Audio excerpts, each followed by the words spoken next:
Če sodite med navdušene kolesarje, se morate vsaj enkrat zapeljati po Parencani ali po domače Porečanki.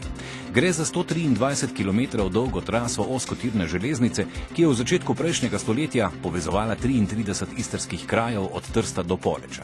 Zadnji vlak je po njej zapeljal pred slabimi 80 leti. Sedaj pa so se po sledeh starih železniških tirov podali tudi udeleženci Adrenalin Kika. Čeprav ta železnica je imela zelo kratko zgodovino, zaradi danih političnih razmer je delovala od leta 1902 samo do leta 1935, je bila zelo pomembna in tako za lokalno gospodarstvo, za zgodovino kraja, konec koncev tudi za kulturo in ne nazadnje pustila nam je zelo pomembno zapuščino in to je ta krasna trasa kolesarske poti, po kateri se bomo danes zapeljali. Del Parencane se financira z evropskih sredstev, se pravi iz Sklada za regionalni razvoj. Sicer ne prav velik del, ker smo imeli veliko težav, pa še vedno jih imamo pri umeščanju v prostor dela Parencane, tukaj le okrog Pirana. Ampak vendarle nekih 400 metrov pa bo zgrajenih tudi sredstev Evropskega sklada za regionalni razvoj.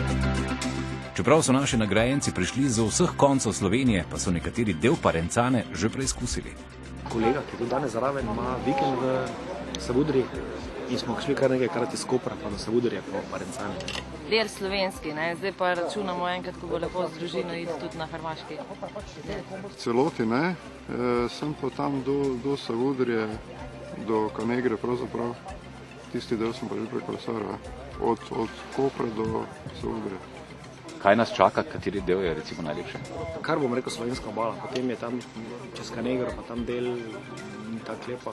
Ostali del tam čez proti Poreču pa ne poznam toliko. Ja, lepo je, zdaj sploh jeseni, če je toplo. Ogledali si bomo pot do mesta Piran z samim mestom. Odpeljali se bomo tja do meje s Hrvaško, torej do Sečoveljskih solin, ker si bomo gledali tudi muzej solinarstva.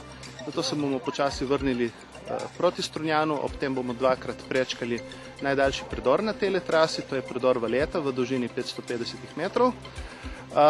Drugi del poti nas bo pa potem peljal v smer proti Izoli, to je skozi predor Šalet proti Izoli z ogledom mesta Izole. Ustavili se bomo tudi pri lokomotivi takega tipa, kot je svoj čas vozila po Parencani in končali bomo spet v Strunjanu. Prvi postanek so kolesarji dočakali v Piranu, kjer so izvedeli nekaj zelo pomembnih informacij.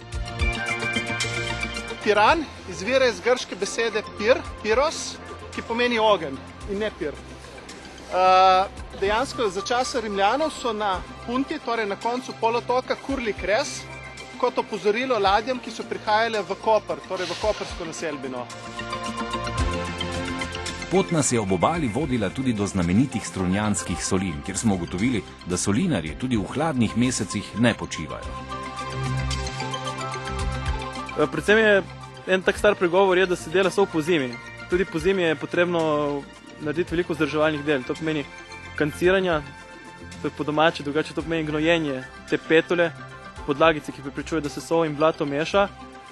Potem je potrebno vse te blatne potke obnavljati, pridelava soli in obnove zidov, nasipov, vse to spada v solinarsko delo in nikoli ni časa zadosti za vse skupaj upraviti. Vedno je nekaj za narediti in potem si rečeš, zakaj nima dan kakšno urco več. Za zaključek pa nas je pogostil še avstralski Anglež, ki je svoj novi dom našel v idiličnem zavetju slovenskih oljk.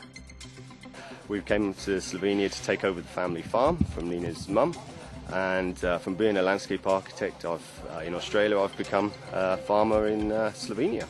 The natural world is fantastic. It's great to produce a really good product. It's a challenge as well, so we all need challenges in life. But yes, it is very satisfying. You actually grow something, produce a very nice product, and the real good thing is when people taste it and they enjoy what you've made. That's very good. Zadovoljni pa so bili tudi naši udeleženci, ki so obljubili, da bodo po slovenskem delu v prihodnosti zagotovo prekolesarili še hrvaški in italijanski del Porečanke.